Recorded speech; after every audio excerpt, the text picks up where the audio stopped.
Olá para você que acompanha a Gazeta do Povo, eu sou a Rossana Bittencourt e esse é o podcast 15 Minutos, em que você fica bem informado com os comentários e análises hoje do Paulo Pousanoff Júnior, que está aqui ao meu lado. Bem-vindo, Paulo! Obrigado, Rossana Bittencourt, obrigado a todo mundo aí que está assistindo a gente. Minha primeira vez aqui no 15 Minutos. Vamos lá, Rossana, que está correndo o tempo, 15 minutos. Vamos lá então, Paulo. A gente tem o ministro do STF, do Supremo Tribunal Federal, Alexandre de Moraes, no Rio de Janeiro, para conversar com o Cláudio Castro, saber como que foi essa operação, saber os detalhes da operação. No último domingo, ele mandou que as provas fossem preservadas para que a Defensoria Pública da União tivesse acesso ou tenha acesso a essas provas no decorrer de um processo judicial. Paulo, qual que é a sua opinião sobre essa operação e sobre a presença do ministro no Rio de Janeiro para conversar com o governador? Bom, eu acho que o ministro Alexandre de Moraes não se contenta em ser o dono do Brasil e mandar ele ser presidente, né? Agora ele quer também ser governador. Olha, eu não sou jurista, evidentemente, mas eu sigo muito aqui o que diz nosso querido Marcília. E essa estratégia do Alexandre de Moraes de pegar para si, né, aquela ADPF, eu esqueci o número, Rossana, não sei se você sabe de cor, que é a chamada ADPF das favelas, já é um absurdo jurídico aí, né? Porque fere o princípio do juiz natural. Dá para ver, Rossana, que essa questão, essa mega operação, que já faz quase uma semana lá no Rio de Janeiro, que deixou 120 mortos, né, da última contagem, que os números mudam, a gente acaba perdendo aqui a conta. As pessoas já esqueceram os mortos, já esqueceram o suplício ali, o cotidiano dos moradores. Isso aí já ficou em segundo plano, já virou uma questão política. Aí a gente vê Cláudio Castro de um lado, Alexandre de Moraes, olha só, ministro do STF, querendo capitalizar em cima dessa mega operação. Então a gente vê que uma operação aí pensando que teve uma boa intenção, quis livrar o Morro do Alemão, o Complexo do Alemão, né? Ali também a Penha, dos traficantes, já se transformou num grande acontecimento político e vai ser bastante usado ano que vem, né? Provavelmente, Rossana. E você acha, Paulo, que a gente comentou várias vezes aqui no 15 Minutos sobre o papel fundamental que o STF teve no que aconteceu nesses morros do Rio de Janeiro por causa da decisão lá da pandemia de que a polícia não podia subir os morros, né? E você acha que tem mesmo essa relação, que o STF tem responsabilidade no que aconteceu no Rio de Janeiro? Eu acho que nem é uma questão do que eu acho, assim, me parece meio evidente, os números mostram isso, né? Mostram que houve um aumento na criminalidade, que o Comando Vermelho se sentiu muito seguro para ocupar e para manter os territórios e para manter as pessoas ali reféns, né? Porque a gente não pode esquecer disso, que nem todo mundo que mora em favela é bandido. Eu sei que isso é super normal, todo mundo fala isso o tempo todo, mas eu acho que nunca é demais reforçar, porque a gente acaba vendo o noticiário e muita gente acaba tendo uma ideia muito errada dos moradores. E a maioria das pessoas que estão ali, eu acredito que sejam reféns desses bandidos. Muitas delas, até semana passada, se falou muito, Rossana, sobre aquela imagem dos moradores tirando as fardas, né? Daí começaram a acusar os moradores, olha, são coniventes. Mas, gente, a gente não sabe se eles não foram obrigados a fazer aquilo. Assim, não é uma situação normal, né? As escolhas individuais estão prejudicadas naquele ambiente. Então é isso, Rossana. Eu acho que isso aí vai ser usado politicamente cada vez mais e vai ser interessante. Até a gente estava caminhando para uma eleição aí, obviamente polarizada, mas uma coisa meio abstrata, ideológica. A gente vai acabar vendo esse assunto da criminalidade tomar conta, eu acho, do debate público ano que vem. Você tinha perguntado a DPF 635, tá? Olhei aqui, colei aqui. Mas, Paulo, vamos falar então sobre essa questão e a classificação aí desses grupos, né? Dessas facções criminosas como se forem classificados como terroristas. A gente tem o governador Tarcísio de São Paulo defendendo essa classificação do PCC lá de São Paulo, o primeiro comando da capital, como organização terrorista. A gente tem também esse mesmo mote para o Comando Vermelho, né? Muita gente querendo que se classifique como organização terrorista, e tem inclusive o governador Cláudio Castro fazendo um apelo a Donald Trump para que o Trump também faça isso. Sim. Declare o Comando Vermelho uma organização narcoterrorista. Bom, eu até estou curioso para saber, que eu fiquei sabendo que a Gazeta do Povo vai publicar uma matéria esclarecendo o que muda com essa classificação do PCC e do Comando Vermelho como organizações terroristas, porque até agora me parece que é a grande panaceia, aí a grande solução para esse problema. Vamos decretar as organizações criminosas, organizações terroristas, isso aí vai mudar alguma coisa. Eu tenho cá as minhas dúvidas, porque olha, eu tenho com quase 50 anos, eu escuto falar de organização criminosa, de tráfico de drogas, de violência no Rio de Janeiro desde que eu sou criança. Muda um pouquinho ali, dependendo das circunstâncias, né? Mudou com aquela ocupação até do alemão durante um tempo, mas logo a coisa degringolou. Então eu estou curioso para saber o que vai mudar. Só queria falar porque assim, eu ando muito crítico à direita ultimamente, mas também é uma crítica que a gente pode fazer à esquerda, porque a esquerda também tem uma narrativa que propõe uma panaceia, que é o tal do cerco financeiro, né? Às organizações criminosas. Eu também acho que isso aí acaba... não resolve nada. No final das contas, bandido é criativo, né? Não dá para negar. Então, eles sempre dão um jeito de contornar aí esses gargalos do Estado. Então, assim, estou curioso para saber o que vai mudar. E agora, sobre o Cláudio Castro ter procurado o Trump, né? Ele deu um documento, né? Uma carta lá para o governo Trump, pedindo ajuda e tal. E a gente teve a fala do Flávio Bolsonaro, o senador Flávio Bolsonaro também, que apelou aí, porque o Trump está, teoricamente, combatendo o tráfico de drogas ali no litoral da Venezuela. Rossana, posso ser sincero? 100% sincero?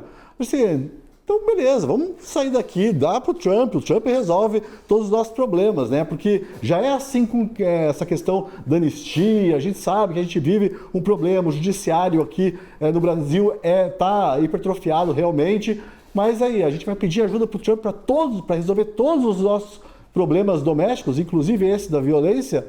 Eu acho bastante complicado. Só que o governador do Rio de Janeiro ele acaba apelando, ele acaba cedendo aí ao apelo popular. A gente sabe que tem o pessoal que deposita muita esperança no presidente norte-americano, uma coisa que eu não entendo direito. Enfim, o governador está fazendo aí o papel dele político, eleitoral, né, de tentar ganhar aí um capital político com essa mega operação e também pedindo ajuda ao Trump. E já que você está falando nesse assunto também, Paulo, eu quero só esclarecer aqui que esse relatório, então, né, do Cláudio Castro enviado ao Donald Trump, alega que facilitaria os pedidos de extradição, por exemplo, de chefes do Comando Vermelho e refugiados em países como o Paraguai, por exemplo. A Interpol também poderia intervir se essas organizações, né, se o Comando Vermelho fosse classificado como narcoterrorista. Esse é o argumento principal. E o argumento do governo, que é contrário à classificação desses grupos criminosos, né, como terroristas, envolve a questão da lei Magnitsky. Você acredita, Paulo? Olha só. O governo diz que é contra, porque aí, se, por exemplo, Donald Trump classifica o Comando Vermelho e PCC como narcoterrorista, eles podem achar que alguém é ligado a esse grupo e aplicar sanções da lei Magnitsky a essa pessoa, e que eles acham que isso é muito grave. É que o duro é trazer esses chavões, né, a tal da soberania nacional que, enfim, ou a gente cede ou a gente protege. Mas, sabe assim, Rosana, estava pensando aqui, isso é uma confissão de derrota no final das contas. É muito triste isso que a gente está observando com naturalidade, tanto aí com relação à lei Magnitsky, e agora o governador Cláudio Castro pedindo ajuda do Trump, o senador Flávio Bolsonaro também. Para mim é uma grande confissão de derrota. Eu também estava pensando isso, Rosana, com relação à própria operação, né? Está todo mundo celebrando, 120 bandidos morreram e tal, mas assim, e aí qualquer ressalva é vista como uma defesa dos bandidos, que para mim se mostra a falência total do nosso debate público, né? Não encontra nenhuma nuance, não tenta, se baseia completamente em chavões. E aí sempre vem aquele contra-argumento, mas a gente está numa guerra, então essas mortes são justificadas. Ok, eu estava pensando, Rosana, numa guerra, o objetivo de uma guerra é a reconquista do território. E aí perguntaram até para o governador do Rio de Janeiro por que o Estado não ocupou aquele território, né, depois dessa mega operação, e ele confessou ali que o Estado não tem estrutura para manter uma ocupação desse tipo. Então, no final das contas, eu fico me perguntando para que serviu isso. Fica parecendo que foi um evento marqueteiro, no final das contas. Eu tenho até aqui no Café com a Gazeta, que você participa de um monte de programa, né? No Café com a Gazeta, Perguntei aqui para o ex-secretário de Segurança Pública do Paraná se não era só enxugar gelo, né? E no final das contas ele acabou falando que, olha, é só enxugar gelo mesmo. É uma operação ali que tem um valor até psicológico e tal, de botar medo, de mostrar que o Estado está presente, mas eu acho que a gente não vai ver nenhum tipo de consequência benéfica e concreta num curto prazo com essa mega operação aí, não. A gente viu várias imagens, né, nesse último fim de semana que, eu não sei se vazaram, se só divulgaram de fato as imagens da operação, é realmente muito assustador. A gente que está longe, né, desse ambiente fica realmente muito assustado, e que esse é o dia a dia de muitas pessoas que estão lá, né, dos moradores desses complexos, desses morros no Rio de Janeiro, presenciam esse tipo de operação, não, claro, desse tamanho, mas tiroteios são comuns na vida dessas pessoas, e isso é muito triste. Não, sim, e olha, eu queria só fazer menção aqui, Rossana, ao discurso do Luciano Huck, ontem, no finalzinho do programa dele. Eu tô longe de gostar do Luciano Huck, bem distante disso. Mas eu acordei hoje, Rossana, e fui ver, eu vi lá um monte de gente, sabe, aqueles xingamentos sempre, lixo, vergonhoso, defensor de bandido. Não, vamos ouvir o que esse senhor aí tem a dizer. E aí eu fui ouvir o discurso do Luciano Huck, lá no finalzinho não é Domingão do Faustão, obviamente, não sei, é Domingão do Huck, né? Não sei o nome do programa dele. Não tinha nada demais, era ele falando, simplesmente falando que, você está falando do cotidiano dos moradores, e aí no comecinho, isso que foi que atraiu a raiva das pessoas, porque ele estava falando das mães, 120 mães que estavam enterrando os seus filhos. E ele fala, essas mães não sonhavam, nenhuma mãe sonha e que o filho entre para o tráfico, né? E as pessoas estavam revoltadas com isso, como se ele tivesse dito um absurdo. Gente, uma questão de bom senso. Então mostra como esse nosso diálogo, essa nossa incapacidade de diálogo, né? Esse nosso debate público está contaminado. Ninguém quer ouvir o que o outro tem a dizer. Já parte do pressuposto de que o outro está errado, de que o outro está defendendo o bandido, ou então está, sei lá, bajulando o Lula, qualquer coisa do gênero. E eu não consigo entender, assim, se a gente, é uma questão, são as chamadas pautas de consenso, que se usava muito, né? A gente tinha lá meio ambiente, ninguém é a favor de destruir a natureza, combate à fome e segurança pública. Deixaram de existir essas pautas de consenso e agora a gente briga pelo que é mais elementar e mais óbvio, que é a vida dessas pessoas, né? Das pessoas que... Eu não estou falando, eu estou falando dos policiais, estou falando dos bandidos que podiam não ter entrado para a criminalidade, né? Também é uma questão de escolhas. Aí no discurso, o Luciano Huck, quase chamei de Luciano Hang, fala exatamente isso. Fala, olha, a gente tem que dar algum tipo de perspectiva para as pessoas, para esses jovens, principalmente, oportunidades e tal. E as pessoas estavam furiosas com isso. Como assim? Esse cara está dizendo que a gente tem que dar perspectiva para esses jovens. Eu não consigo entender, Rossana, sinceramente, novamente, assim, o Luciano Huck foi, para mim, surpreendentemente sensato nesse discurso, defendeu os policiais, defendeu a atuação da polícia, lamentou a morte dos policiais que... Obviamente, saíram de casa e não voltaram, saíram de casa para trabalhar e não voltaram, mas o pessoal aí não estava afim de escutar o Luciano Huck, como eu acho, infelizmente, Rossana, que ninguém está afim de ouvir aí os apelos e ficar sabendo do suplício dessas pessoas que moram nessas favelas. Paulo, a gente tem a reunião, então, do ministro Alexandre de Moraes com o governador do Rio de Janeiro e outras autoridades de segurança pública, portas fechadas, a imprensa não teve acesso, mas você acha que é possível, então, claro que não vão descobrir a roda nessa reunião, mas sair com algumas soluções ou algumas alternativas para que esse problema no Rio de Janeiro comece a se resolver? Eu sou otimista, Rossana. Vai que o governador Cláudio Castro consegue convencer o Alexandre de Moraes, que a gente sabe que é uma pessoa muito flexível, né? Muito sensata também. Vai que ele consegue convencer o Alexandre de Moraes, por exemplo, já que ele saiu com a DPF, eu já esqueci. 635? Vai que ele decide, ele consegue convencer o Alexandre de Moraes já que ele pegou a DPF para ele, a simplesmente anular aí os efeitos disso, que impede operações nos morros cariocas e tal. Mas o que eu estou curioso dessa reunião é para saber a que cargo o Alexandre de Moraes deve se candidatar em 2026. Será que presidente, Senado? Acho que Senado já é muito baixo para ele, né? Ele está alçando voos mais altos, ele quer voos mais altos. Então, Paulo Pousonoff Júnior é colunista da Gazeta do Povo. Você que é assinante pode ler as colunas dele publicadas sempre, né, Paulo? Quebrando a cabeça toda vez para escrever para os leitores da Gazeta do Povo. Obrigada.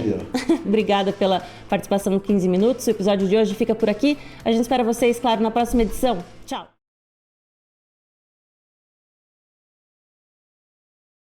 Olá para você que acompanha a Gazeta do Povo, eu sou a Rossana Bittencourt e esse é o podcast 15 Minutos, em que você fica bem informado com os comentários hoje de Paulo Pousonoff Júnior, que está aqui ao meu lado. Oi, Paulo, bem-vindo. Obrigado, Rossana. Bem-vindos vocês aí da nossa audiência também. Estou aqui novamente para comentar esse nosso noticiário aí, cheio de acontecimentos incríveis, né? Até alguns aqui, a gente vai dar a receita de jacaré hoje, né? Rossana, quero só ver. Bom, mas vamos lá, a gente falou no último episódio sobre esse caos no Rio de Janeiro, né? Toda a questão que envolve o governador Cláudio Castro e a ida do ministro Alexandre de Moraes. Tiveram uma reunião que começou meio tensa para falar sobre a segurança pública no Rio de Janeiro. E a gente tem a informação também de que o líder do PT acionou o STF contra o governador Cláudio Castro sobre aquilo que a gente disse no último episódio das informações que ele enviou ao governo norte-americano pedindo ajuda. Rossana, o Lindenberg Farias, falando em soberania nacional, que também se transformou num slogan, né? Essa ideia da soberania nacional, qualquer tipo de articulação estrangeira, ainda mais com o governo norte-americano, está sendo visto aí como um atentado à soberania nacional. Eu realmente não entendo o Lindenberg Farias, assim, porque isso é contraproducente para ele, né? Ele acaba se opondo ao combate ao crime organizado. Eu não sou nenhum fã aí de pedir ajuda para o Trump. Eu acho que a gente tem que tentar resolver os nossos problemas aqui internamente. Mas, assim, o Lindenberg é um sujeito realmente corrompido pelo poder. A gente vê que essa briga, essa vontade, esse afã de estar contra o opositor político, aí, no caso o governador Cláudio Castro, fala mais alto do que o combate ao crime organizado. E o Lindenberg deve estar muito mal informado, aí, porque as pesquisas recentes mostram que a população, principalmente a população do Rio de Janeiro, está muito preocupada e está apoiando até a operação da polícia, ali, com várias ressalvas, mas está apoiando. Então eu realmente não entendo. O jogo político aí é cru, é sujo, sabe? Não tem racionalidade nenhuma, Rossana. É uma briga pelo poder assim, que não leva em conta a situação, inclusive, das pessoas que vivem reféns lá do tráfico. Bom, e como a gente mencionou no último episódio, também não saiu nenhuma solução mirabolante, né, dessa reunião entre Alexandre de Moraes e Cláudio Castro, mas o que a gente sabe também que envolve o governador do Rio de Janeiro é que o TSE começa a julgar uma ação que pode tornar o governador inelegível, né? Ele é alvo de 2 ações que apuram abuso de poder político e econômico em 2022 e foi absolvido pelo TRE do Rio de Janeiro, mas o Ministério Público Eleitoral recorreu ao TSE e começa então o julgamento e as primeiras informações pelo menos, apontam que ele deve ser condenado pelo menos pela relatora, né? A relatora do caso no TSE deve considerar o governador inelegível. Essa ação aí no TSE, Rossano, que apareceu assim de repente, né? Do nada, depois da mega operação. Eu acho que a ministra Carmen Lúcia e os outros demais ministros do TSE talvez não tenham percebido novamente o apoio popular a essa mega operação. A gente pode aqui novamente, ontem no programa de ontem eu fiz várias ressalvas e tal, mas a população está se sentindo refém do crime, está apoiando o governador Cláudio Castro. E a gente sabe que, do outro lado, existe toda uma narrativa ideológica, uma preocupação em retratar os bandidos, muitas vezes como vítimas da sociedade, mas não está colando mais. E talvez aí até aquela ADPF lá do Fachin, que o Alexandre de Moraes tomou para si, eu já esqueci o número novamente, Rossana, eu acho que ela pode até ter exercido um papel aí, porque ela aumentou tanto o poder das organizações criminosas lá no Rio de Janeiro que a população percebeu, olha, esse povo aí realmente não é vítima da sociedade. A gente sabe, né, que existia esse esforço para colar essa pecha de vítimas da sociedade nos bandidos. E a inelegibilidade, ou difícil falar essa palavrinha, né? Inelegibilidade, que vai ser usada como arma política aí até as eleições do ano que vem. Eu estou sabendo também que o senador Sérgio Moro aí pode ter alguma ação de inelegibilidade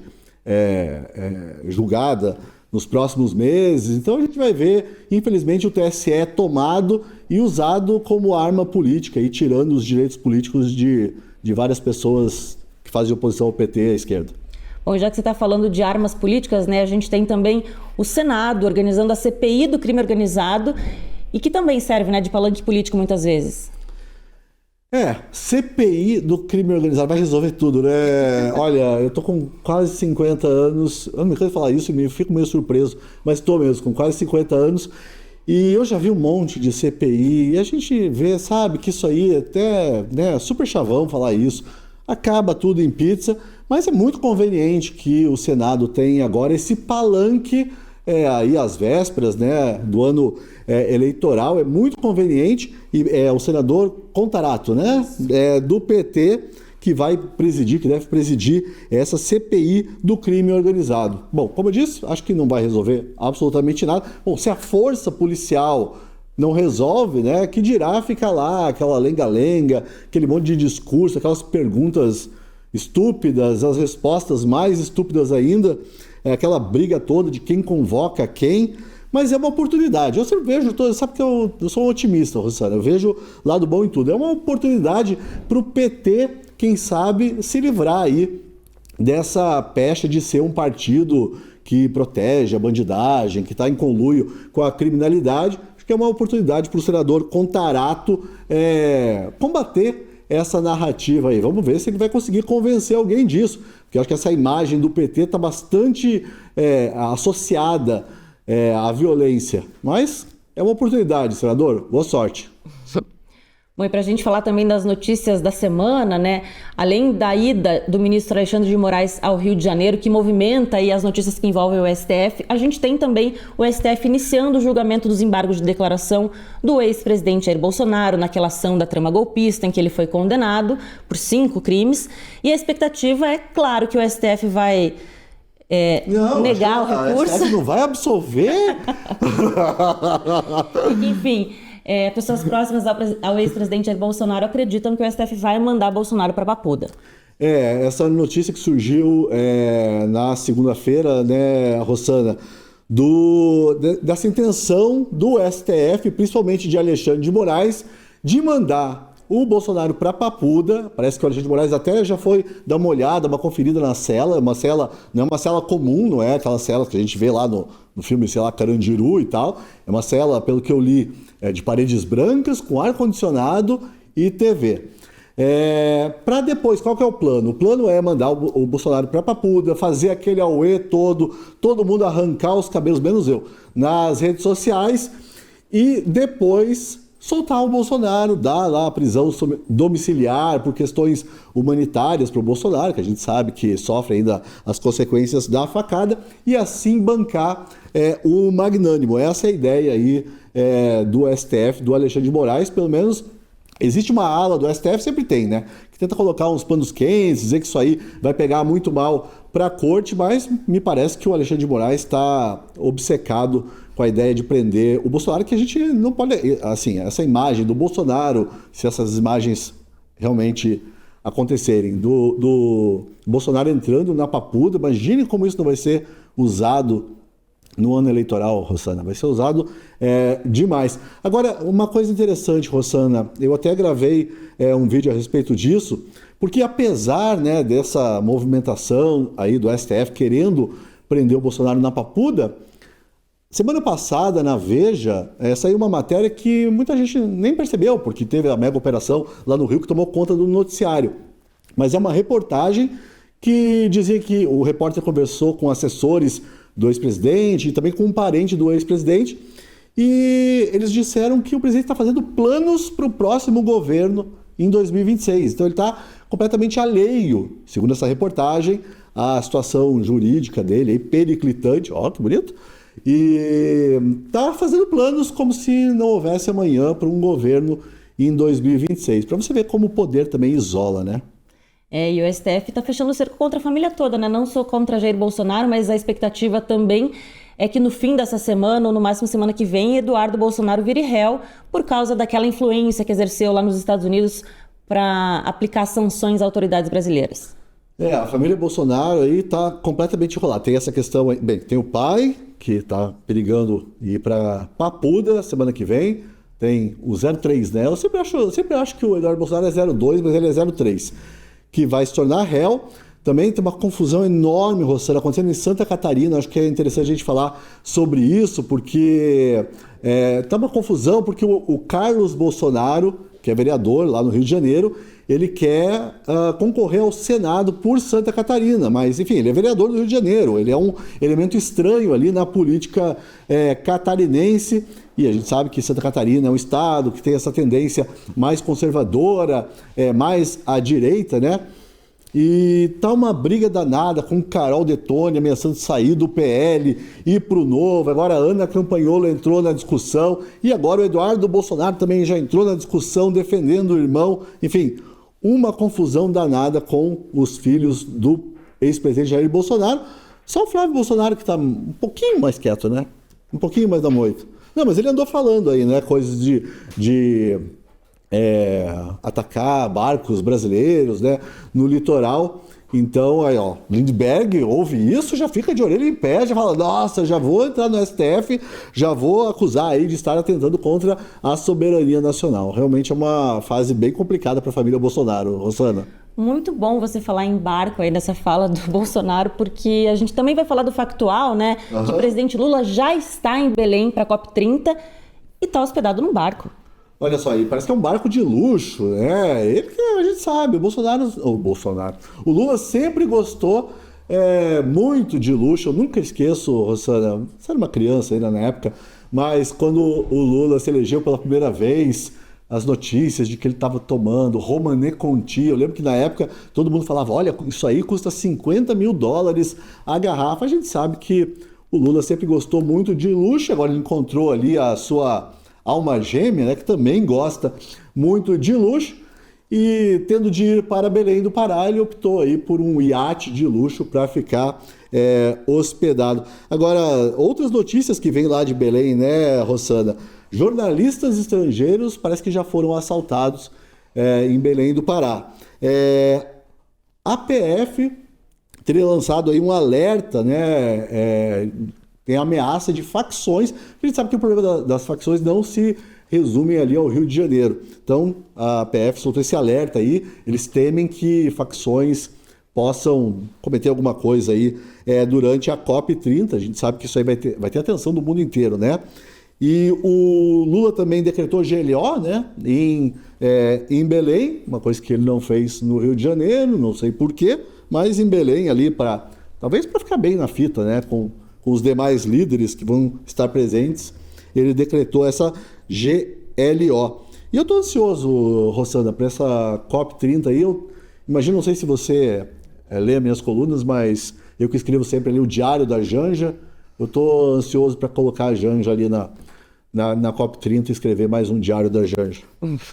Bom, você que está ouvindo a gente ou assistindo a gente pelo YouTube, todos esses assuntos que a gente está tratando aqui no 15 Minutos estão lá no site da Gazeta do Povo, então não deixa de conferir. E se você quiser, ainda se torne assinante da Gazeta do Povo, que aí você tem acesso a conteúdos exclusivos. Há muitos colunistas, Paulo Pozonoff, inclusive é colunista da Gazeta do Povo, né, Paulo? Só assim, e Rossana, a gente não vai falar do jacaré? Fica à vontade. Não, é um vídeo que está circulando aí, que está sendo atribuído a essas facções criminosas, ao Comando Vermelho mesmo, e que mostra, é um vídeo horrível, gente, mostra que o Comando Vermelho tinha ali um jacaré para eliminar, para acabar com os corpos, né, para consumir os corpos dos rivais da facção. Veja que nível chegou a barbárie no Brasil. E eu acho curioso isso porque assim, mostra também, simbolicamente, né, aquela coisa do eterno retorno, né, da nossa sociedade aqui brasileira, que tinha os índios canibais. Eu lembro lá do livro do João Baldo Ribeiro e tal. E a gente vê aí que as facções usando jacarés para consumir com os corpos dos rivais. Que maravilha. Você não teve coragem de assistir o vídeo, né? Eu também não. Eu boto banca aqui, mas eu também não consigo ver esse tipo de coisa, não. Não, vamos esperar para um dia a gente vir com notícias melhores aqui, né, no 15 Minutos, para comentar assuntos mais divertidos. Com certeza, Rossana. Então é isso, o episódio de hoje fica por aqui. Análises assim você só acompanha na Gazeta do Povo. Se você está no nosso YouTube, não deixa de curtir os nossos vídeos, porque isso ajuda muito. E claro, se torne assinante da Gazeta do Povo você também, caso você ainda não seja. O episódio de hoje então fica por aqui, a gente espera vocês na próxima edição. Tchau!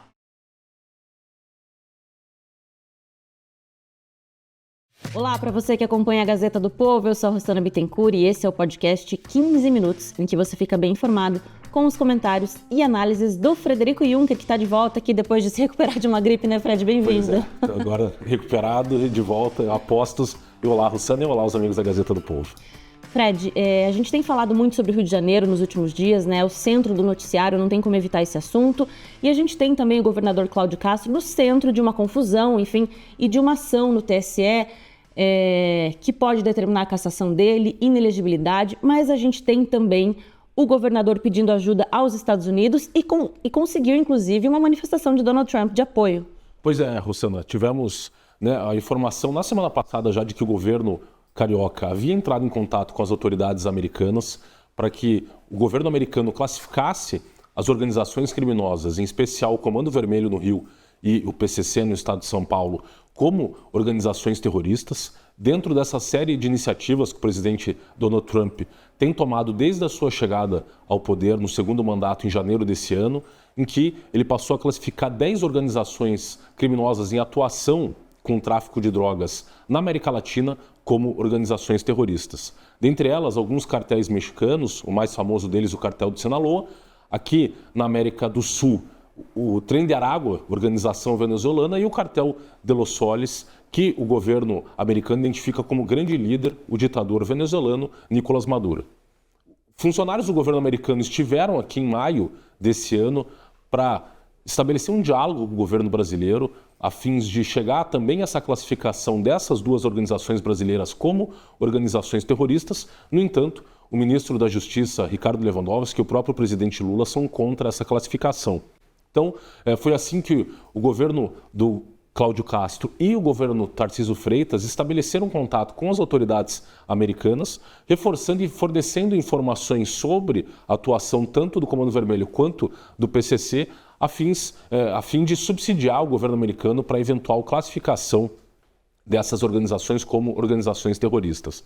Em relação a essa operação realizada na semana passada no Rio de Janeiro, nós tivemos então a declaração, um ofício dirigido ao secretário de Segurança do Estado do Rio de Janeiro, responsável pelo Drug Enforcement Agency, que é a agência de combate ao uso de drogas nos Estados Unidos. É uma agência que está ali sob a batuta do Departamento de Justiça, que é o nosso equivalente do Ministério da Justiça, e então ele direcionou, por meio do Consulado dos Estados Unidos no Rio de Janeiro, uma carta se solidarizando com o governo carioca, o governo americano no caso, dizendo basicamente o seguinte: olha, prezado senhor secretário, se referindo ao secretário de Segurança Pública do Rio de Janeiro, é com profundo pesar que expressamos nossas mais sinceras condolências pela trágica perda dos 4 policiais que tombaram no cumprimento do dever durante a recente operação contenção no Complexo do Alemão. Sabemos que a missão de proteger a sociedade exige coragem, dedicação e sacrifício, e reconhecemos o valor e a honra desses profissionais que deram suas vidas em defesa da segurança pública. Neste momento de luto, reiteramos nosso respeito e admiração pelo trabalho incansável das forças de segurança do Estado e colocamos-nos à disposição para qualquer apoio que se faça necessário. Receba, senhor secretário, nossos votos de força e consolo diante dessa irreparável perda.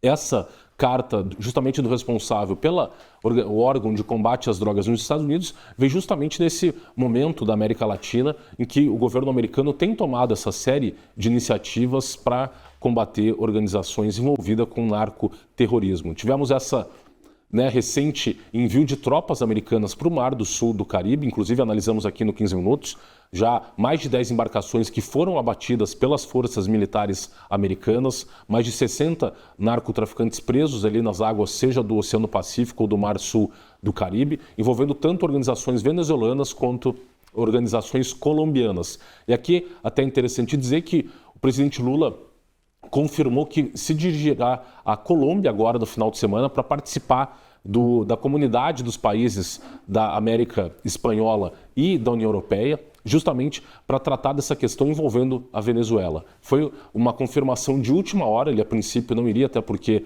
tem o início dos trabalhos da COP30 em Belém do Pará, e ele então confirmou que se dirigirá à Colômbia agora no final de semana, irá no sábado, para participar dessa reunião, a pedido inclusive de Gustavo Petro, o presidente da Colômbia, Gustavo Petro, que foi sancionado também pelo governo americano em função daquelas atividades que o governo americano identifica como promotoras do narcotráfico, até porque nos últimos anos a Colômbia, justamente sob a gestão Gustavo Petro, se tornou aí a campeão em um crescimento explosivo da produção de cocaína, droga essa que acaba sendo exportada em grande medida também para os Estados Unidos. Então esse posicionamento do governo americano mostra aí um novo ponto de tensão entre Brasil e os Estados Unidos, considerando até porque as próprias negociações envolvendo eventual suspensão do tarifaço, elas são, por assim dizer, suspensas. Havia uma expectativa do governo brasileiro de chegar a um acordo o quanto antes com as autoridades americanas para suspender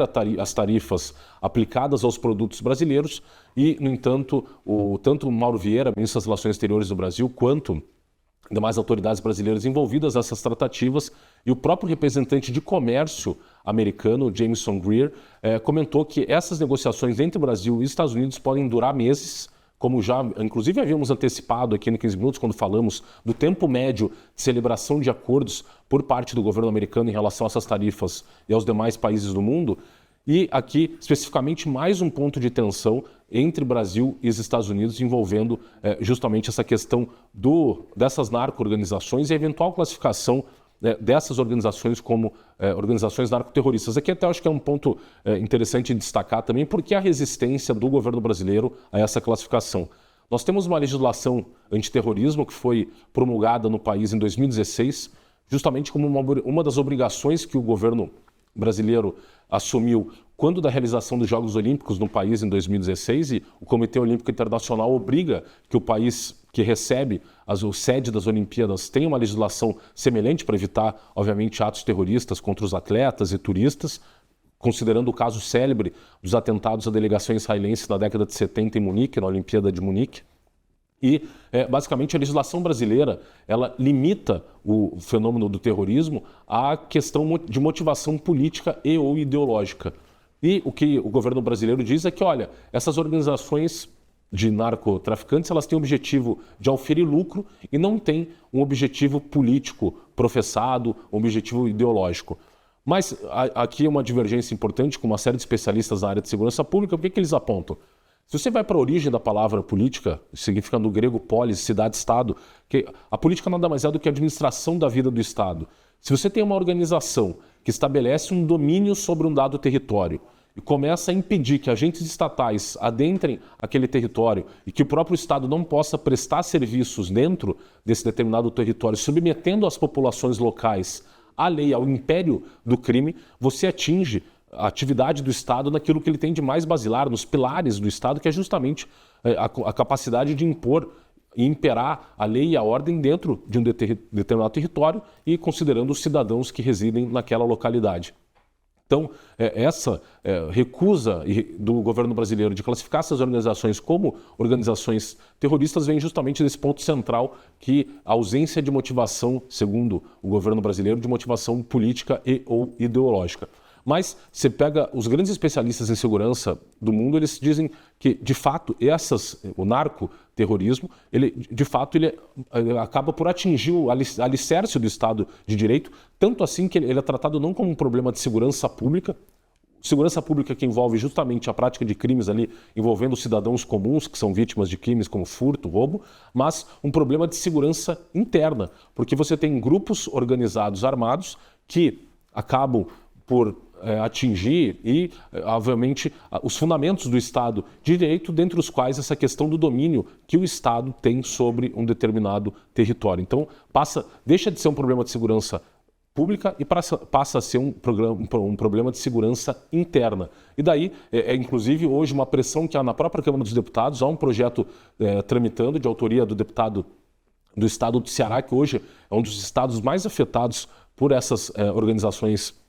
criminosas, as 7 facções atuando dentro do estado do Pará, e esse deputado Danilo Fortes apresentou então um projeto de lei que visa classificar tanto o PCC quanto o Comando Vermelho, mas demais facções envolvidas em narcotráfico como organizações terroristas, para aumentar o grau e o rigor do regime jurídico aplicado contra esses criminosos. Esse projeto tramita na Câmara dos Deputados. Havia expectativa de que ele fosse votado nessa semana, mas o presidente da Câmara, Hugo Mota, teria feito um acordo com o governo federal e cancelou todas as sessões de comissões na quarta-feira para que seja impedida a votação desse PL, especificamente, que teria inclusive como relator o atual secretário de Segurança Pública do Estado de São Paulo, Guilherme Derrite, que inclusive se afastou do cargo de secretário para reassumir seu mandato de deputado federal e ser relator desse PL. Até porque o governo federal apresentou ali um PL chamado PL Antifacção, mas que não aborda especificamente essa questão do terrorismo, né, e dessa classificação dessas organizações como organizações terroristas. E aqui é até interessante dizer também que o próprio presidente Lula, que estava ali hesitando em dar declarações envolvendo esse episódio, ele acabou vindo a público e chamou essa operação realizada no Rio de Janeiro de desastrosa e uma verdadeira matança. Disse o presidente: o dado concreto é que a operação, do ponto de vista da quantidade de mortes, foi considerada um sucesso, mas do ponto de vista da ação do Estado, acho que foi desastrosa. Estamos tentando ver se os legistas da PF participam da investigação do processo. Vamos ver se a gente consegue fazer essa investigação, porque a decisão do juiz era uma ordem de prisão, não tinha uma ordem de matança e houve a matança. Acho bom especificar em que condições se deu. Aqui é interessante dizer que o próprio Senado instaurou uma CPI do crime organizado, que tem como presidente um senador do PT do Sergipe, Fabiano Contarato, e ele próprio criticou Lula em relação a essa declaração, dizendo que a polícia estava simplesmente realizando ali as suas atividades normais de combate a criminosos portadores de fuzis, e não havia ali como se contrapor àqueles criminosos sem o uso da força proporcional, né, à ameaça que eles representavam. E o próprio prefeito, que é vice-presidente nacional do PT, Quaquá, prefeito de Maricá, prefeito esse que também passou por um problema com o Comando Vermelho em relação a habitações do Minha Casa Minha Vida, em que moradores dessas conjuntos habitacionais foram ameaçadas pelo Comando Vermelho, e o prefeito do estado, né, desse município de Maricá, também saiu aí em apoio a essa operação. Inclusive, pesquisa recente apontou que 82% dos brasileiros moradores de favelas apoiam essas medidas e essas operações, considerando hoje a ameaça que essas organizações representam para essas populações e, obviamente, especialmente para essas populações que residem nas áreas dominadas pelo tráfico. Rossana. Cada vez mais, né, Fred, a gente vê que o crime organizado não é só, então, um problema de segurança pública, né, mas tem interferência também política e econômica. Pois é, até porque, e uma das coisas aqui é até interessante se tocar nesse ponto, Rosana, que o governo tem falado muito, olha, nós realizamos aqui uma operação envolvendo lavagem de dinheiro na Faria Lima, que envolvia lavagem de dinheiro do narcotráfico. Isso também é importante. Mas quando falamos, né, nessa questão do narcotráfico, do narcoterrorismo, estamos falando de um ecossistema que atinge desde o mais humilde dos cidadãos nas favelas, que são as pessoas que mais sofrem, de fato, com o narcoterrorismo, que no dia a dia, pessoas que são impedidas, por exemplo, de comprar gás, acessar serviços de internet sem pagar um valor a título de extorsão por narcoterrorismo, e também, obviamente, considerando todo esse ecossistema, há os lavadores de dinheiro e pessoas, a todo esse ecossistema criado em torno dessas atividades. Então, é preocupante, inclusive porque todos os especialistas têm apontado o seguinte: o Comando Vermelho, por exemplo, tem uma atividade mais voltada ao domínio territorial e exploração desses serviços, que hoje, para além, inclusive, da questão do tráfico de drogas. Eles, em várias localidades, eles hoje traficam menos drogas e exploram mais serviços públicos, como serviços de internet, exploração de gás, etc. E o caso do PCC, que tem uma atuação mais invisível, mas uma ação, inclusive, de infiltração nas estruturas estatais, inclusive denúncias no estado de São Paulo de que o PCC estaria participando de licitações públicas e vencendo licitações em vários municípios do estado. Então, você tem ali uma atuação mais ostensiva de uma organização como Comando Vermelho, mais clandestina e invisível do PCC, que tem se filtrado dentro das estruturas estatais, e a preocupação, de fato, com o que isso representa para a sociedade brasileira, né, e as ameaças de médio e longo prazo, e considerando justamente todo esse ecossistema que não se limita, mas também envolve claramente a atuação ali de traficantes dentro das favelas do Rio de Janeiro, como foi o caso dessa operação, deixou muito claro em que ali havia aproximadamente 500 criminosos armados com fuzis, e a polícia tomou uma série de precauções, inclusive em resposta ao pedido do ministro Alexandre de Moraes, o governador Cláudio Castro oficiou o Supremo Tribunal Federal e elencou ali que essa operação foi pensada por mais de um ano, inclusive visando justamente limitar eventuais baixas ali de civis, e tanto que ela foi bem sucedida, que nesse caso específico houve ali, eles conseguiram o objetivo de deslocar os traficantes para uma área que não envolvesse a população civil, e até o presente momento não há informações de que civis tenham sido alvejados pelos policiais. Aí então, análise desse tipo você sabe só aqui na Gazeta do Povo. O episódio de hoje fica por aqui. A gente espera vocês na próxima edição. Tchau!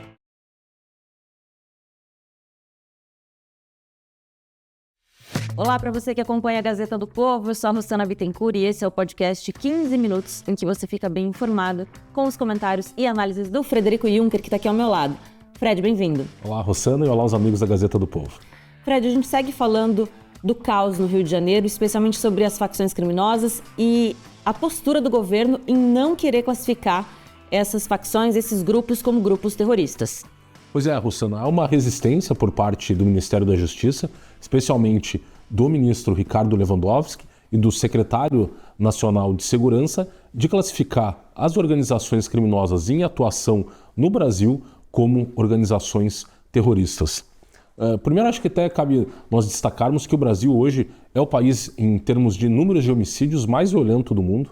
Nós temos aproximadamente 45 mil homicídios por ano. Então, em números absolutos, o país hoje se insere aí no rol do país mais violento do mundo. E grande parte dessas mortes ocasionadas justamente pela atuação dessas narco-organizações. Então, você vê um esforço por parte dos Estados Federados de tentar reduzir esses índices de criminalidades, e temos tido algum êxito em alguns estados. Eu destaco hoje o estado mais seguro do Brasil, que é o estado de São Paulo, que tem o índice lá de mortes a cada 100 mil habitantes, que é o índice utilizado como padrão para cálculo, né, desse índice de violência dos países, das cidades, dos estados. O estado de São Paulo tem hoje aí um índice de 6,4 mortes a cada 100 mil habitantes. Já os estados mais violentos do país, temos o Amapá com 57 mortes a cada 100 mil habitantes, a Bahia com 43, o Ceará 32. Então, você vê, de fato, uma discrepância hoje nos números apresentados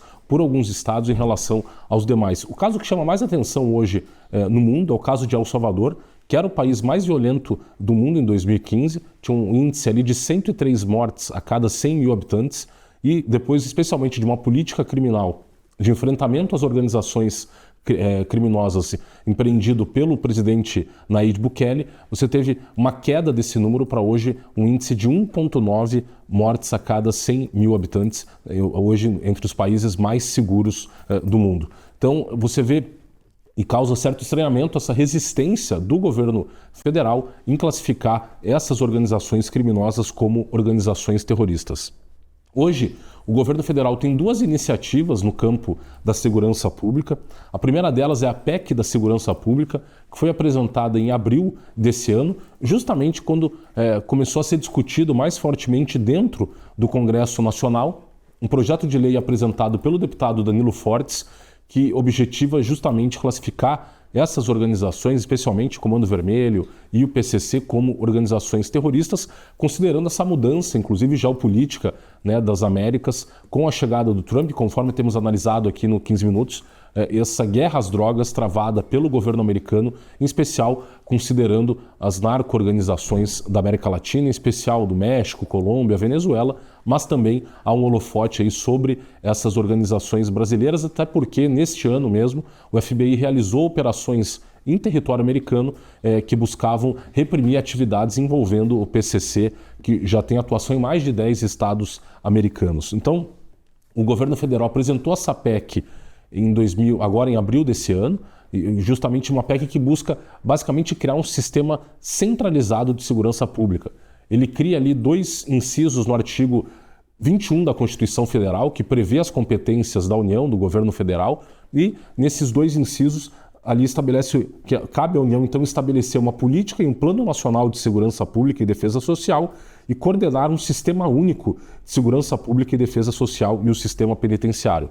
Essa PEC tem sido muito criticada pelos governadores dos estados, especialmente considerando que essa centralização de todo um plano de segurança pública na União E hoje, essa matéria da segurança pública é uma matéria de uma competência principal dos Estados-membros da Federação, os governadores que, por meio das polícias militares, que têm ali a função de um policiamento ostensivo, e das polícias civis, que são polícia judiciária, ou seja, a polícia que tem por objetivo investigar os crimes e apurar sua materialidade e autoria dos crimes cometidos, os governadores veem que essa centralização será prejudicial ao combate à criminalidade, especialmente considerando a atual postura do governo federal, que não quer empreender os esforços necessários justamente para sufocar a atividade dessas organizações, considerando inclusive esse exemplo recente dessa operação realizada pelo governo do Rio, para combater o Comando Vermelho e a atuação do Comando Vermelho nos complexos da Penha e do Alemão, e a negativa de ajuda do governo federal àquele pedido que havia sido formulado pelo governo carioca, especialmente com a disponibilização de veículos blindados que possibilitassem a destruição das barricadas do tráfico ali que constituem o limite territorial de domínio dessas narco-organizações. Então, na sequência também agora, 3 dias depois dessa operação realizada pelo governo do Rio de Janeiro, o governo federal apresentou um novo PL agora perante o Congresso Nacional, começou a tramitar, o PL 5582 de 2025, que ficou conhecido como PL antifacção ou PL antimáfia, e aqui é interessante dizer que essa nomenclatura de antimáfia tem sido preferida pelo governo, porque o governo diz se inspirar na legislação antimáfia existente na Itália, que visa justamente combater ali o crime organizado na Itália, que se dá justamente por meio das máfias, que são organizações estruturadas em torno, né, de vínculos familiares e com atuação em localidades ali específicas dentro da Itália. Então, esse PL, ele não trata da questão da classificação como terrorismo dessas organizações, e a importância da eventual classificação dessas organizações é a pena. Você tem uma pena hoje prevista na lei antiterrorismo brasileira, uma pena que vai de 12 a 30 anos de pena privativa de liberdade. E você vê essa resistência até porque o tipo penal hoje antiterrorismo do Brasil, nessa lei que foi aprovada em 2016 no país, ele limita a atividade, os atos de terrorismo a atos motivados política ou ideologicamente. E aqui eu acho que é até interessante trazer o texto dessa lei vigente no Brasil. O artigo 2º dessa lei diz o seguinte: o terrorismo consiste na prática por um ou mais indivíduos dos atos previstos neste artigo por razões de xenofobia, discriminação ou preconceito de raça, cor, etnia e religião, quando cometidos com a finalidade de provocar terror social ou generalizado, expondo a perigo pessoa, patrimônio, a paz pública ou a incolumidade pública. E houve aqui por parte do governo federal, à época o governo Dilma, uma preocupação em não classificar a atividade de organizações como o MST como organização terrorista, porque o MST se vale de métodos de terrorismo como invasão de propriedades, destruição de bens quando da invasão dessas propriedades, bloqueio de vias públicas. E aqui diz o parágrafo 2º dessa linha de terrorismo: o disposto neste artigo não se aplica à conduta individual ou coletiva de pessoas em manifestações políticas, movimentos sociais, sindicais, religiosos, de classe ou de categoria profissional, direcionados por propósitos sociais ou reivindicatórios, visando a contestar, criticar, protestar ou apoiar, com o objetivo de defender direitos, garantias e liberdades constitucionais, sem prejuízo da tipificação penal contida em lei. Então, você vê essa resistência do governo em alterar esses dispositivos da lei vigente hoje no país. E qual que é o modelo utilizado pela maior parte dos países hoje? É o modelo utilizado, por exemplo, pela Colômbia e pelo Peru, que não classifica o ato de terrorismo como ato motivado político ou ideologicamente, mas em função dos métodos utilizados e do resultado, do efeito desses métodos sobre a sociedade. E aqui dou como exemplo o artigo 343 do Código Penal colombiano, que diz o seguinte: olha, o que é terrorismo? É quem incitar ou mantiver um estado de ansiedade ou terror entre a população ou um setor dela, por meio de atos que põem em perigo a vida, a integridade física ou a liberdade das pessoas, ou edifícios ou meios de comunicação, transporte, processamento ou circulação de fluidos ou força motriz, utilizando meios capazes de causar danos generalizados. Então você vê claramente que o texto colombiano faz menção a esses atos de terror que causam esse estado de pânico da população, e sem que se exija ali qualquer tipo de motivação por parte do agente. E aí a própria legislação do Peru vai no mesmo sentido, é um decreto 25475 de 93, que também prevê ali que o que é o terrorismo? Quem provocar, criar ou manter um estado de ansiedade, alarme ou medo na população ou em um setor dela e praticar atos contra a vida, a integridade física, a saúde e a liberdade. Então, em relação a esse ponto, esse PL da antifacção apresentado pelo governo não toca nessa questão, que é uma questão central, justamente para penalizar de forma mais rigorosa esses atos que buscam um domínio territorial sobre áreas do Estado brasileiro, especialmente falamos aqui desse caso dos complexos da Penha e do Alemão, mas temos a questão também desse PL antifacção, porque ele foi inspirado na lei italiana, e eu acho que aqui cabe uma comparação entre o que dispõe a lei italiana e o que prevê esse PL apresentado pelo governo federal. Em relação à atuação em facção criminosa, o PL ele diz o seguinte, que o participante simples de uma facção responde por uma pena de 5 a 10 anos e o líder uma pena de 8 a 15 anos. Considerando a gravidade dos atos, essas são penas baixas. Até comparando aqui com o caso da Itália, no caso da Itália, atuar numa associação criminosa, mafiosa, o participante simples responde por uma pena de 10 a 15 anos. No Brasil, 5 a 10. E o líder dessa organização responde de 12 a 18. Aqui, a previsão que o governo quer aprovar é de 8 a 15. Então, você vê um tratamento mais brando do que aquele previsto, por exemplo, na legislação italiana, que foi utilizada como base para esse PL. Em relação também à figura dos faccionados, essa legislação que o governo quer aprovar prevê a figura do faccionado privilegiado, que é aquele participante dessa facção criminosa que é réu primário, tem bons antecedentes, não é o líder da organização, ele teria uma redução da sua pena de até 2/3. E seria um prêmio aí pela primariedade. Já no caso do Código Antimáfia italiano, ele reduz apenas, não pela primariedade do réu, mas apenas se o réu fizer uma colaboração ativa e efetiva com a justiça, ajudando a prender os outros membros da organização e a desmantelar a organização. Então, você vê que efetivamente na Itália só há uma redução de pena eventual se o réu colabora com a justiça no sentido de subsidiar as autoridades com informações para desmantelar essas organizações criminosas. Então, aqui nós chegamos ao absurdo de essa legislação que o governo quer aprovar, você teria em casos aí os faccionados que, se valendo desse benefício do faccionado privilegiado, uma redução de pena que ele responderia por uma pena de 1 ano e 8 meses. Na Itália, a pena mínima que ele responderia, mesmo no caso que ele colaborasse, seria aí de 10 anos.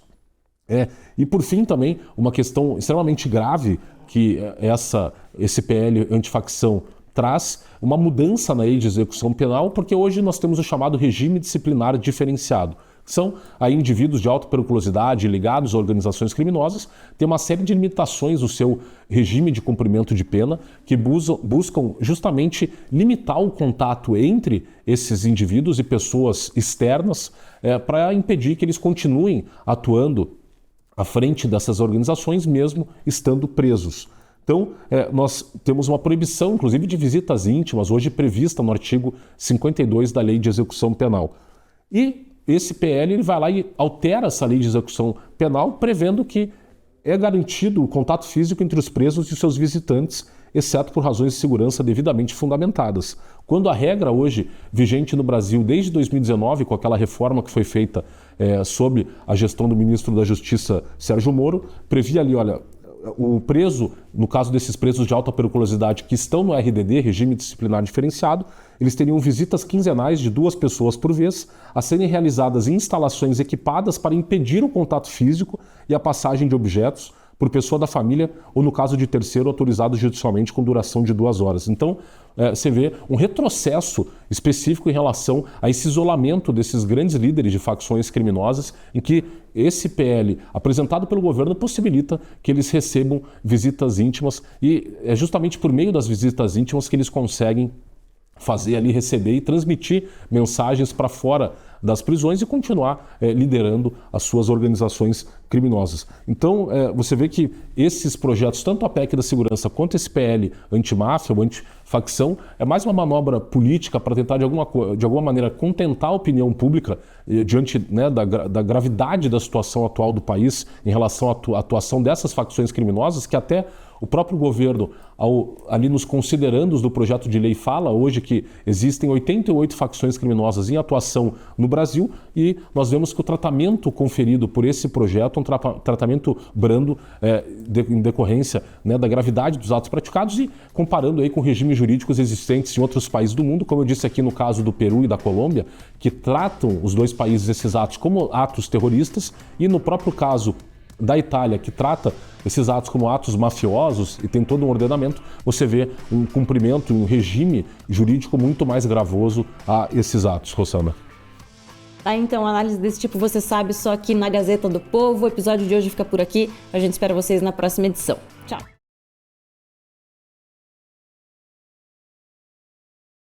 Olá para você que acompanha a Gazeta do Povo, eu sou a Rossana Bittencourt e esse é o podcast 15 Minutos em que você fica bem informado com os comentários e análises do Frederico Juncker, que está aqui ao meu lado. Fred, bem-vindo. Olá, Rossana, e olá os amigos da Gazeta do Povo.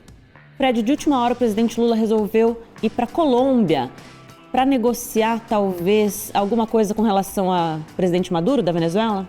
Pois é, Rossana. Tivemos primeiro um aumento da pressão americana sobre o governo venezuelano.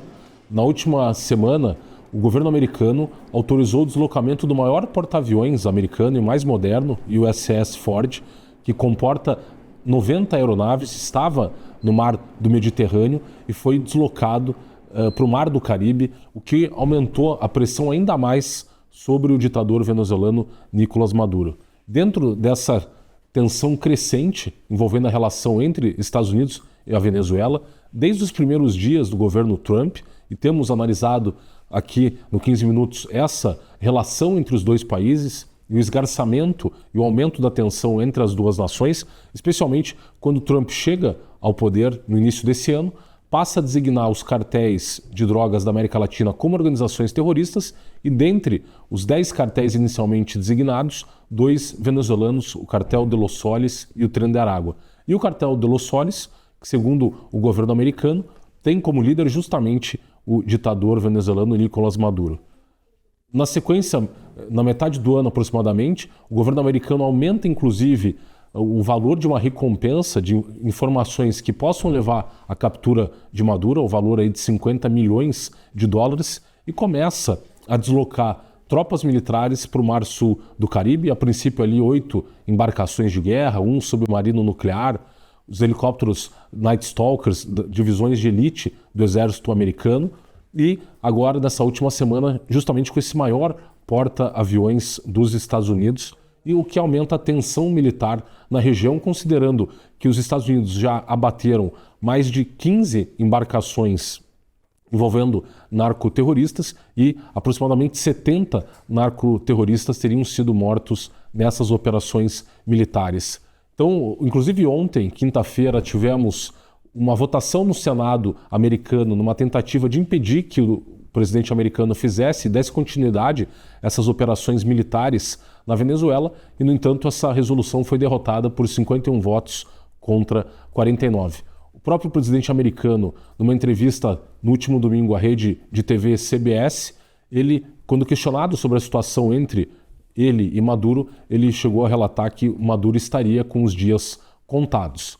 Em relação a essas relações entre os dois países, você tem hoje 2 polos dentro do governo americano, um encabeçado por Richard Grenell, que é o enviado especial do presidente americano para missões diplomáticas. Desde janeiro desse ano, ele travou relações com Nicolás Maduro, considerando uma tentativa de chegar a um acordo para que Maduro abandonasse ou renunciasse ao poder na Venezuela. Houve 2 tratativas também encabeçadas, intermediadas pelo governo do Catar. E, no entanto, nessas 2 propostas formais de acordo formuladas pelas autoridades venezuelanas, no sentido de que o presidente Maduro renunciasse, empresas americanas pudessem explorar o petróleo venezuelano, a Venezuela que tem as maiores reservas de petróleo do mundo, e eventualmente, num dos cenários que o próprio Maduro acabasse migrando ou para a Turquia ou para o próprio Catar, essas ofertas foram rechaçadas pelo governo americano, justamente quando o outro polo dentro do governo acabou ganhando mais força em relação a uma solução para o problema da Venezuela. E esse outro polo dentro do governo americano é justamente o secretário de Estado Marco Rubio, que pela própria biografia tem ligações históricas com a América Latina, sua família, uma família de imigrantes cubanos que migrou para os Estados Unidos na década de 50, e para ele, ao longo da sua atuação política, já como senador pelo estado da Flórida e principalmente agora como secretário de Estado, ele deu um deslocamento no eixo de prioridades do governo americano que passou a olhar a América Latina com outros olhos, tanto assim que, tão logo Trump assumiu a presidência, houve ali uma missão especial envolvendo o Canal do Panamá e a preocupação dos Estados Unidos com o aumento da influência chinesa na região. E em relação à própria Venezuela também, essa relação entre a Venezuela e o Irã, a China, a Rússia, tanto assim que agora com esse aumento da pressão militar em relação dos Estados Unidos em relação à Venezuela, o próprio presidente ditador venezuelano Nicolás Maduro emitiu uma carta dirigida ao Irã, à Rússia e à China, pedindo que esses três países o auxiliassem num eventual ataque militar dos Estados Unidos contra a Venezuela. Hoje se descarta uma invasão militar propriamente dita, que tropas seriam enviadas ali para invadir o país e depor o Maduro, mas não se descarta uma intervenção militar pontual, primeiro ataques aéreos, eventualmente às instalações militares venezuelanas, que os Estados Unidos identifiquem como facilitadoras ali do comércio de drogas, e eventualmente uma operação específica para eventual captura do Maduro e sua prisão e eventual remoção para os Estados Unidos, como foi feito já no Panamá em 1989 com o ditador panamenho Manuel Noriega. Então, a situação realmente pro Maduro hoje se encontra muito mais difícil do que há alguns meses, até porque com o aumento da pressão internacional, inclusive com a própria nomeação da sua principal opositora, Maria Corina Machado, como Prêmio Nobel da Paz, justamente dentro dos esforços da oposição venezuelana de ganhar as eleições presidenciais do último ano, em 2024, eleições que o mundo, hoje mais de 50 países reconhecem como eleições fraudadas e, a partir desse momento, passaram então a declarar o Nicolás Maduro como um presidente ilegítimo na posse do cargo. Então você vê todo esse cenário de aumento da pressão sobre a Venezuela, mas não só. Como a Rossana bem disse, o presidente Lula, então, de forma até com certa surpresa, ele alterou sua agenda, ele que estava na cidade de Belém do Pará para participar da COP30, ele anunciou no meio dessa semana que então se deslocará nesse final de semana para a Colômbia para participar da cúpula da CELAC, que é a Comunidade dos Estados Latinos-Americanos e do Caribe, e junto também com os representantes da União Europeia.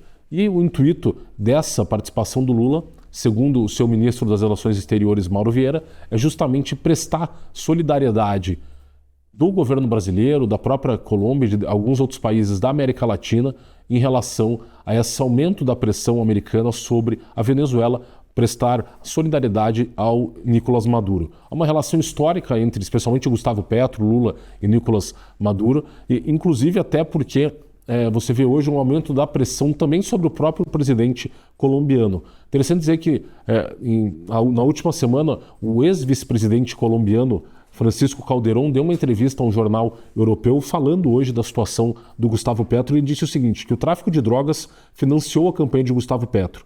O que não se entende é por que isso não teve consequências judiciais ou políticas, e o certo é que os grandes beneficiários do governo de Petro são os traficantes de drogas. Já em 2013, o presidente Santos parou o Plano Colômbia e, como resultado, passamos de 40 mil hectares de cultivos ilícitos para mais de 200 mil. Desmontou toda a estratégia antidrogas. Agora, com Petro no poder, os números continuam a aumentar. Os hectares de coca passaram de 200 mil em 2022 para 270 mil hoje. A produção também cresceu, de aproximadamente 1.600 toneladas métricas para mais de 2.600. Além disso, os traficantes de drogas agora têm muito maior controle territorial. Petro tirou criminosos da prisão e os levou a eventos públicos, como aconteceu em Medellín, quando ordenou a libertação de chefes do tráfico de drogas e propôs um projeto de lei que favoreça, de forma escandalosa, os traficantes. Esse documento, embora ainda não aprovado pelo Congresso, incluía anistias preocupantes e penas alternativas de no máximo 8 anos de prisão para líderes criminosos. Não poderia haver prova maior de conluio. O melhor aliado dos narcos na Colômbia hoje é Gustavo Petro. Em vários países da América Latina, há uma forte permeabilidade entre o Estado e o crime organizado, e os traficantes de droga perceberam que a política permite expandir seus negócios e horizontes econômicos. Podemos distinguir diferentes níveis de influência criminosa. Há narco-estados como a Venezuela, países que são quase narco-estados como o México e países na mira como a Colômbia e o Equador. Depois, aqueles que passam despercebidos, mas onde o tráfico de drogas tem forte influência, como Honduras sob o governo Zelaya. O caso da Venezuela é o mais impressionante. Por trás dessa ditadura estão atores como Cuba, China, Rússia, Irã, Foro de São Paulo, as Farc, o Exército da Libertação Nacional e o Hezbollah. Todos fazem parte da rede criminosa transnacional. Então, você vê claramente que essa própria ida do Lula, considerando até o momento da relação entre o Brasil e os Estados Unidos, quando o governo federal estava tentando estabelecer mais canais de diálogo, tivemos um encontro entre Lula e Trump na Malásia, depois uma reunião realizada pelo secretário de Tesouro americano e ministro das Relações Exteriores brasileiro, Scott Bessent, e Mauro Vieira. Você vê também com essa ida do Lula, especialmente para prestar solidariedade à Venezuela, um afastamento novamente das relações entre Brasil e Estados Unidos, considerando inclusive esse aumento então da pressão sobre a Venezuela, com esse deslocamento desse maior porta-aviões americano para o mar do Caribe, o que demonstra uma intenção do governo americano de fazer então essa intervenção militar pontual. Uma dúvida que fica agora é que a eventual queda do Maduro, seja por meio de uma renúncia ou da sua retirada compulsória do poder, como seria feita uma transição na Venezuela. Nós sabemos que ele conta com apoio maciço das Forças Armadas venezuelanas, tanto assim que não houve dissidências suficientes e capazes para, de alguma maneira, tirá-lo do poder até o presente momento. E aí fica uma questão, e queria trazer aqui só uma breve reflexão sobre o eventual regime de transição na hipótese de queda do Maduro em relação às Forças Armadas venezuelanas. E aqui 2 estudiosos publicaram um artigo no America's Quarterly, que é uma das principais revistas americanas que traz análise sobre a América Latina. Eles dizem o seguinte: olha, em nossas descobertas, governos pós-autoritários geralmente adotaram uma de 4 abordagens para gerenciar suas forças armadas. Alguns aboliram as forças armadas por completo e as substituíram por instituições de segurança lideradas por civis, como visto na Costa Rica e no Panamá após 1979. Outras dissolveram a instituição, mas reconstruíram do zero, excluindo ex-membros, uma escolha rara e arriscada exemplificada pelo Iraque em 2003. Um terceiro caminho é expurgar seletivamente, removendo aqueles ligados a abusos enquanto preservam um núcleo profissional, como fez a Argentina em 1983. Em alguns casos, as Forças Armadas são entregues intactas a novas lideranças civis por meio de transições negociadas e depois reformadas, como no Brasil em 85 e no Chile em 1990. Cada um desses 4 caminhos reflete o contexto de segurança do país, a natureza de sua transição e a alavancagem que as Forças Armadas retêm à medida que o antigo regime sai.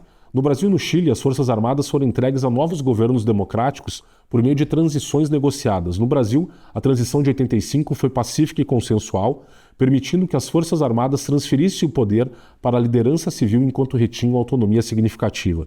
Com o tempo, reformas constitucionais, nomeações civis e novas instituições de defesa reduziram a influência militar e consolidaram o controle democrático. Da mesma forma, a transição do Chile em 1990 seguiu um plebiscito negociado que acabou com o governo de Pinochet. Pinochet permaneceu comandante do exército ainda por 8 anos e os primeiros governos democráticos enfrentaram restrições legais e institucionais. Décadas de reforma gradual e emendas constitucionais eventualmente restauraram a supervisão civil completa. Ambos os casos demonstram que entregas negociadas podem garantir transições estáveis quando seguidas por reformas persistentes e forte vontade política para reduzir as prerrogativas militares ao longo do tempo. Muito dependerá do papel que as Forças Armadas venezuelanas desempenharem em qualquer transição. Se as Forças Armadas desempenharem um papel dominante, uma instituição entregue provavelmente persistirá. As Forças Armadas gerenciariam uma transição controlada enquanto atrasam reformas mais profundas, como visto no Brasil e no Chile. Dado o cenário atual, este permanece o cenário mais provável, embora a janela de oportunidade para as Forças Armadas venezuelanas desempenhar um papel pivotal possa se estreitar rapidamente à medida que sua posição continua a enfraquecer. Então, a expectativa de que, eventualmente, retirado Maduro por meio de uma negociação, inclusive ele está tentando restabelecer um contato direto com os Estados Unidos, estaria disposto a renunciar ao seu cargo. mediante garantias de que ele receberia uma anistia e os principais lideranças militares que o apoiam também fossem anistiadas e que, eventualmente, ele fosse residir em outro país, ou no Catar, ou na própria Turquia, e ficasse ali impune pelos seus atos, como aconteceu no cenário recente com o ditador Bashar al-Assad da Síria, que acabou, ao cair, indo se refugiar na Rússia. Então, a expectativa desse cerco se fechando e o aumento da tensão, especialmente em relação à Colômbia e até o Brasil, considerando a saída do Lula justamente para prestar solidariedade ao Nicolás Maduro nesse momento tão delicado das relações entre Estados Unidos e Venezuela. Bom, a gente aguarda, né, o desfecho na Venezuela, porque isso interfere, claro, em toda a América Latina, né, Fred? Com certeza. É isso então, a análise de hoje fica por aqui. A gente espera vocês no próximo episódio do 15 Minutos. Tchau! Olá, eu sou a Rossana Bittencourt, da Gazeta do Povo. Espero que você tenha gostado do vídeo. Aqui na tela você pode clicar em outras opções para continuar acompanhando nossas análises e comentários. E não esqueça, assinando a Gazeta do Povo, você apoia o jornalismo independente, garante acesso a conteúdos exclusivos e fortalece nosso trabalho aqui no YouTube. Muito obrigada!